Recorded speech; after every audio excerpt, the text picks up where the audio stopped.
इनकलाब, वंदे वंदे।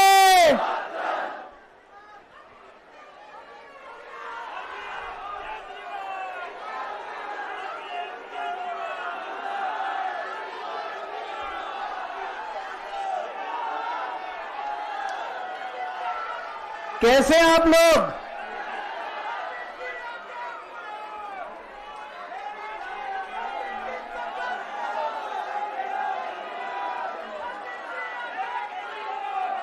दोस्तों,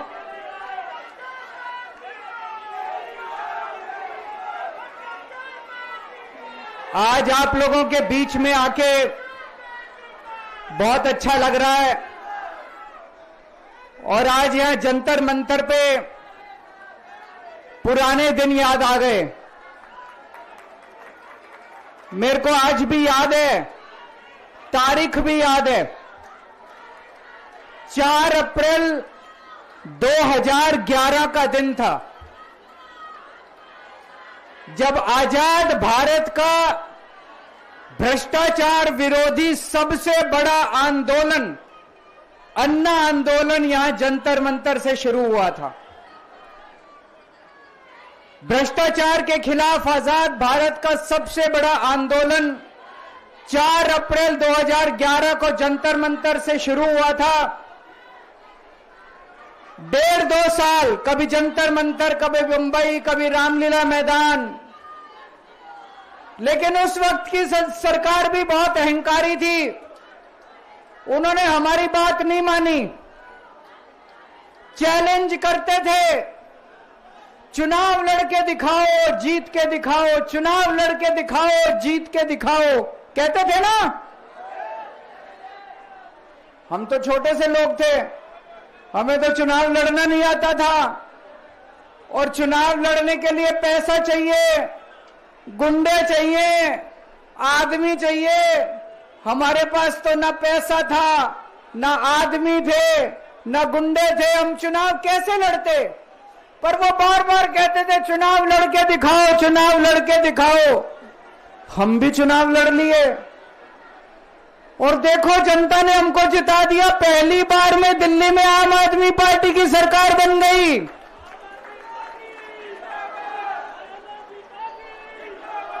देश के अंदर हमने 2013 में चुनाव हुए थे, देश के अंदर साबित कर दिया ईमानदारी से चुनाव लड़े भी जा सकते हैं और ईमानदारी से चुनाव जीते भी जा सकते हैं। जब हम चुनाव लड़े थे उन दिनों में, तो ये कहते थे सारे पार्टी वाले, अरे इनकी तो जमानत जब्त होएगी, केजरीवाल की जमानत बच जाए चाहे। पहली बार में सरकार बन गई थी दिल्ली के अंदर हमारी 49 दिन की सरकार। ईमानदारी से चुनाव लड़े थे हम, हमारे पास कोई पैसा नहीं था, कोई आदमी नहीं था, ईमानदारी से चुनाव लड़े थे। देश में साबित कर दिया कि ईमानदारी से चुनाव लड़े जा सकते हैं। पिछले 10 साल से दिल्ली के अंदर हम लोग सरकार चला रहे थे, ईमानदारी से सरकार चला रहे थे, ईमानदारी से पैसे सरकार के बचा रहे थे और ऐसी ऐसी सुविधाएं दी हमने जनता को जो कोई कल्पना भी नहीं कर सकता।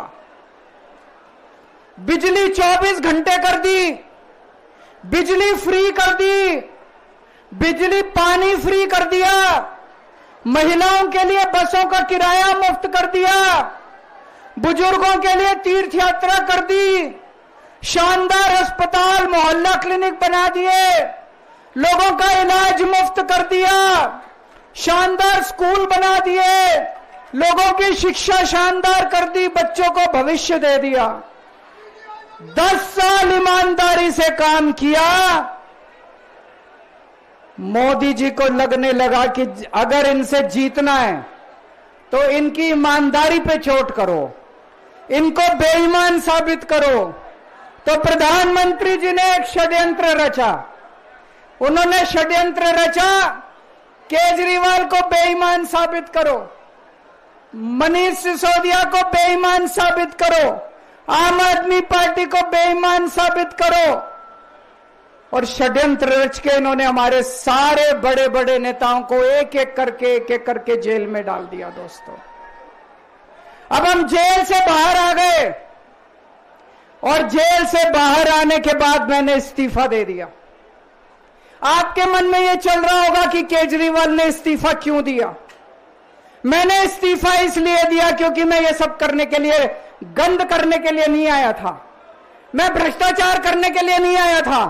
मैं सत्ता का लालच, सत्ता की भूख नहीं है मेरे को सीएम की कुर्सी की भूख नहीं है। मैं पैसे कमाने नहीं आया।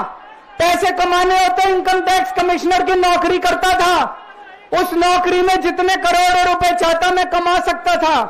पैसे नहीं कमाने, देश के लिए आए थे, भारत माता के लिए आए थे, देश की राजनीति बदलने के लिए आए थे। दोस्तों,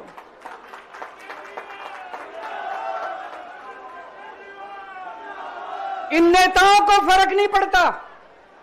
इन नेताओं की मोटी चमड़ी है। इनके ऊपर जितने मर्जी आरोप लग जाए, इन नेताओं को फर्क नहीं पड़ता। दोस्तों, मैं नेता नहीं हूं, मेरी मोटी चमड़ी नहीं है, मेरे को फर्क पड़ता है। मेरे पे जब ये कीचड़ फेंकते हैं बीजेपी वाले, मेरे को जब ये चोर कहते हैं, मेरे को जब ये भ्रष्टाचारी कहते हैं, मेरे को जब ये गाली देते हैं, मेरे को फर्क पड़ता है। आज मैं बहुत दुखी हूं।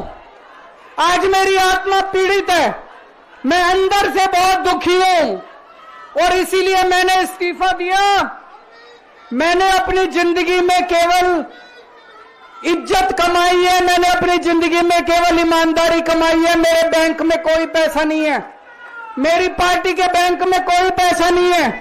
मैंने केवल इज्जत कमाई है। आज 10 साल के बाद जब मैंने इस्तीफा दिया है, थोड़े दिन में मैं सीएम का बंगला छोड़ दूंगा। आज दिल्ली के अंदर मेरे पास घर भी नहीं है रहने के लिए। मेरे को कई लोग कहते हैं, कैसा आदमी है यार तू, 10 साल राजनीति करी, 10 साल सीएम रह गया, 10 साल में तो 10 कोठियां बन जाती, 10 घर बन जाते, 10 प्लॉट बन जाते। मैंने कुछ नहीं कमाया 10 साल के अंदर, केवल आपका आशीर्वाद कमाया, आपका प्यार कमाया है 10 साल के अंदर। और उसी प्यार का नतीजा है आज जब मैं घर छोड़ूंगा, मेरे पास इतने लोगों के फोन आ रहे हैं, इतने लोगों के मैसेज आ रहे हैं, जी मेरा घर ले लो, मेरा घर ले लो, मैं किराया नहीं लूंगा, मेरा घर ले लो। मैं आप सब लोगों का शुक्रिया अदा करता हूं। अभी श्राद्ध चल रहे हैं। श्राद्ध खत्म होने के बाद जैसे ही नवरात्रे शुरू होंगे, मैं सीएम आवास छोड़ दूंगा और आप में से ही किसी के घर आके मैं आपके साथ रहना चालू कर दूंगा।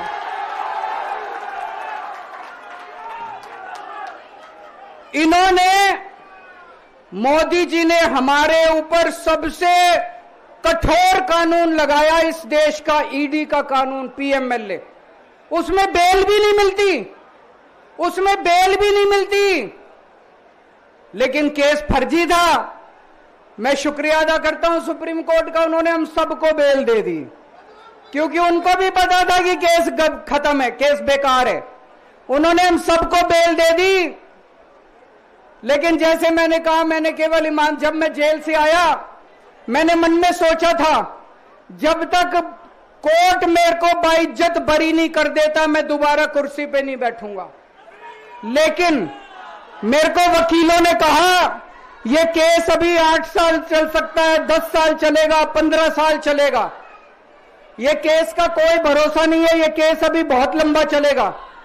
तो मैंने तय किया, मैं अपनी जनता की अदालत में जाऊंगा, जनता से पूछूंगा कि जनता मेरे को बताए कि मैं बेईमान हूं कि मैं ईमानदार हूं। मैं दाग के साथ नहीं जी सकता। दाग के साथ काम करना तो दूर की बात है, मैं इस दाग के साथ में जी भी नहीं सकता, मैं जिंदा भी नहीं रह सकता। मैं आपसे पूछना चाहता हूं, अगर मैं बेईमान होता, क्या मैं दिल्ली में बिजली फ्री कर सकता था? दिल्ली में बिजली फ्री करने के 3000 करोड़ रुपए लगते हैं। अगर मैं बेईमान होता, ये 3000 करोड़ रुपए खा जाता, बिजली फ्री करने की क्या जरूरत थी? अगर मैं बेईमान होता, क्या मैं महिलाओं का किराया फ्री करता? क्या जरूरत थी फ्री करने की? पैसे खा जाता सारे। अगर मैं बेईमान होता, क्या आपके बच्चों के लिए स्कूल बनवाता? सारे पैसे खा जाता। अगर मैं बेईमान होता, आपका इलाज मुफ्त करता? पैसे खा जाता सारे। इन लोगों की 22 राज्यों में सरकार है, 22 राज्यों में कहीं बिजली फ्री नहीं है। तो चोर कौन है?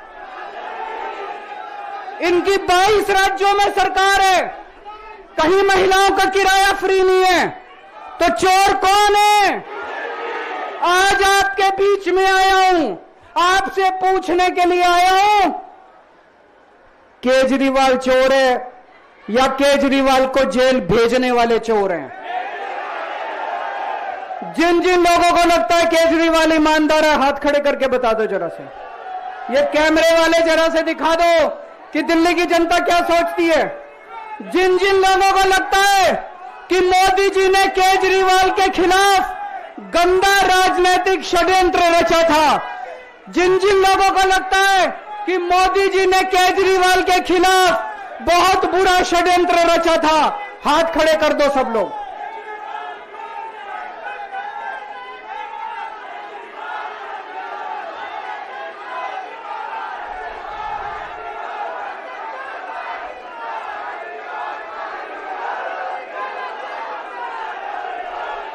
एक बात और करना चाहता हूं आज आपसे। एक बात और करना चाहता हूं, बड़े ध्यान से सुनना। एक बात और बहुत जरूरी बात है, सारे जने बड़े ध्यान से सुनना। ये आरएसएस वाले कहते हैं हम राष्ट्रवादी हैं, आरएसएस वाले कहते हैं हम देशभक्त हैं। आज मैं पूरे सम्मान के साथ, आरएसएस के प्रमुख हैं श्री मोहन भागवत जी, मैं पूरे सम्मान के साथ मोहन भागवत जी से 5 प्रश्न पूछना चाहता हूं और आपका समर्थन चाहता हूं। अगर मैं कोई गलत प्रश्न पूछूं तो बता देना, और सही प्रश्न पूछूं तो मैं आपसे हाथ खड़ा करवा के पूछूंगा। मेरा पहला प्रश्न है मोहन भागवत जी से। जिस तरह मोदी जी देश भर में लालच देके या ईडी और सीबीआई की धमकी देके, डरा के दूसरी पार्टी के नेताओं को तोड़ रहे हैं, पार्टियां तोड़ रहे हैं, सरकारें गिरा रहे हैं, क्या यह देश के लिए सही है? मैं मोहन भागवत जी से पूछना चाहता हूं, क्या आप नहीं मानते कि यह भारतीय जनतंत्र के लिए हानिकारक है? पूछना चाहिए कि नहीं पूछना चाहिए मोहन भागवत जी से? मेरा दूसरा प्रश्न है उनसे, देश भर में सबसे भ्रष्टाचारी नेताओं को मोदी जी ने अपनी पार्टी में शामिल करवा लिया। जिन नेताओं को कुछ दिन पहले मोदी जी ने खुद सबसे भ्रष्टाचारी बोला, जिन नेताओं को अमित शाह जी ने खुद भ्रष्टाचारी बोला, कुछ दिन के बाद उनको बीजेपी में शामिल करा लिया। मैं मोहन भागवत जी से पूछना चाहता हूं, क्या इस प्रकार की राजनीति से आप सहमत हो? क्या आपने कभी ऐसी बीजेपी की कल्पना की थी? पूछना चाहिए कि नहीं पूछना चाहिए मोहन भागवत जी से? मेरा तीसरा प्रश्न है मोहन भागवत जी से।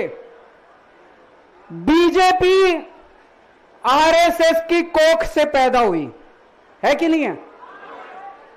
कहा जाता है यह देखना आरएसएस की जिम्मेदारी है कि बीजेपी पथभ्रष्ट ना हो। मैं मोहन भागवत जी से पूछना चाहता हूं, क्या आप आज की बीजेपी के इन कदमों से सहमत हैं? क्या आपने कभी मोदी जी से यह सब ना करने के लिए बोला? मोहन भागवत जी बताएं कि क्या आपने मोदी जी को यह सब गलत हरकतें करने से रोका कभी? पूछना चाहिए नहीं पूछना चाहिए? मेरा चौथा प्रश्न है मोहन भागवत जी से। जेपी नड्डा जी ने लोकसभा चुनाव के दौरान उन्होंने कहा कि बीजेपी को अब आरएसएस की जरूरत नहीं है। आरएसएस बीजेपी की मां समान है कि नहीं है? क्या बेटा इतना बड़ा हो गया कि मां को आंखें दिखाने लग गया? क्या बेटा इतना बड़ा हो गया कि आज मां को आंखें दिखाने लग गया? जिस बेटे को पाल पोस के बड़ा किया, जिस बेटे को प्रधानमंत्री बनाया, आज वो बेटा पलट के मां को अपनी आंखें दिखा रहा है। मातृतुल्य संस्था आरएसएस आज वो बेटा अपनी मातृतुल्य संस्था को आंखें दिखा रहा है। मैं मोहन भागवत जी से पूछना चाहता हूं, जब नड्डा जी ने ये कहा तो आपके दिल पे क्या गुजरी, आप जरा बताइए इस देश को। क्या आपको दुख नहीं हुआ? मैं आरएसएस के हर कार्यकर्ता से पूछना चाहता हूं, जब नड्डा जी ने कहा कि हमें आरएसएस की जरूरत नहीं है, क्या आरएसएस के हर कार्यकर्ता को दुख नहीं हुआ? मेरा 5वां प्रश्न मोहन भागवत जी से मैं कहना चाहता हूं, आप ही लोगों ने मिलकर कानून बनाया था कि 75 साल के होने पे कोई भी व्यक्ति रिटायर होगा। इस कानून के तहत आडवाणी जी को रिटायर कर दिया, मुरली मनोहर जी जैसे बड़े बड़े नेताओं को रिटायर कर दिया, बीसी खंडूरी जी को रिटायर कर दिया, कलराज मिश्र को रिटायर कर दिया, शांता कुमार को और पता नहीं कितने लोगों को रिटायर कर दिया। अब अमित शाह जी कह रहे हैं कि यह नियम मोदी जी पे लागू नहीं होगा। तो मैं मोहन भागवत जी से पूछना चाहता हूं, क्या आप इससे सहमत हो कि जो नियम आडवाणी जी पे लागू हुआ वो मोदी जी पे लागू नहीं होना चाहिए? आप ये पूछना चाहते हैं कि नहीं पूछना चाहते? पूरा देश आज मोहन भागवत जी से ये प्रश्न पूछना चाहता है। एक और बात रखना चाहता हूं मैं, प्रश्न के रूप में नहीं है। आज हमारे देश के अंदर शिक्षा व्यवस्था का बहुत बुरा हाल है। जिनके पास पैसा है वो अपने बच्चों को प्राइवेट स्कूलों में भेज देते हैं, जिनके पास पैसा नहीं है वो मजबूरी में सरकारी स्कूलों में भेजते हैं।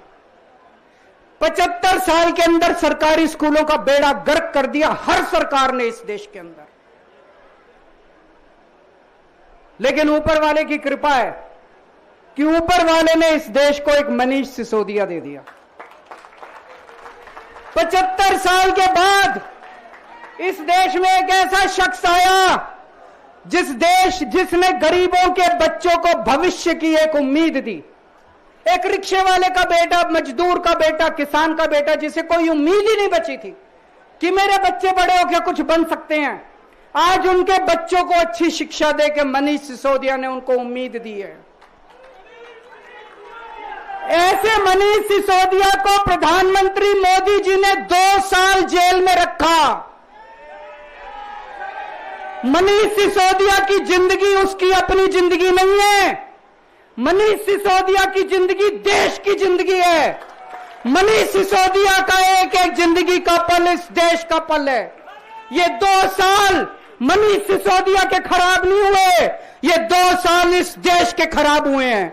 अगर आज मनीष सिसोदिया जेल के बाहर होता, न जाने कितने और नए स्कूल बनते, न जाने कितने बच्चों को शिक्षा मिलती। तो मैं मोहन भागवत जी से भी पूछना चाहता हूं कि क्या आरएसएस इस किस्म की हरकतों से सहमत है? ये सारे प्रश्न आज मैंने मोहन भागवत जी के सामने रखे हैं। मैं उम्मीद करता हूं कि वो इन प्रश्नों के जवाब देंगे। और ये प्रश्न केवल मोहन भागवत जी के लिए नहीं है। इस देश से प्यार करने वाले हर शख्स, इस देश के हर देशभक्त को, भारत माता की पूजा करने वाले भारत माता के हर सपूत को मैं ये प्रश्न पूछना चाहता हूं, इस पे चिंतन जरूर करना। आरएसएस के हर व्यक्ति से मैं कहना चाहता हूं, आपको हो सकता है केजरीवाल पसंद ना हो, आपको हो सकता है आम आदमी पार्टी पसंद ना हो, लेकिन देश की खातिर इन मेरे उठाए गए मुद्दों पे चिंतन जरूर करना दोस्तों। ये आने वाला चुनाव मामूली चुनाव नहीं है। यह दिल्ली का आने वाला चुनाव केजरीवाल की अग्नि परीक्षा है। अगर आपको लगता है केजरीवाल ईमानदार है तो केजरीवाल को वोट देना। अगर आपको लगता है केजरीवाल बेईमान है मुझे कतई वोट मत देना। ये जो झाड़ू है ना, ये जो झाड़ू है, ये झाड़ू अब चुनाव चिन्ह नहीं है। ये झाड़ू चुनाव चिन्ह नहीं है आम आदमी पार्टी का। ये झाड़ू आस्था का प्रतीक है। जब एक आदमी वोट डालने जाता है और झाड़ू का बटन दबाता है तो अपनी आंख बंद करके पहले भगवान का नाम लेता है। झाड़ू का बटन दबाता है तो वो मन में सोचता है कि मैं ईमानदारी का बटन दबा रहा हूं। झाड़ू का बटन दबाता है तो वो ये सोचता है कि मैं एक ईमानदार सरकार बनाने का बटन दबा रहा हूं। इस झाड़ू का बटन तभी दबाना अगर आपको लगे केजरीवाल ईमानदार है, नहीं तो इस झाड़ू का बटन मत दबाना दोस्तों। भारत माता की।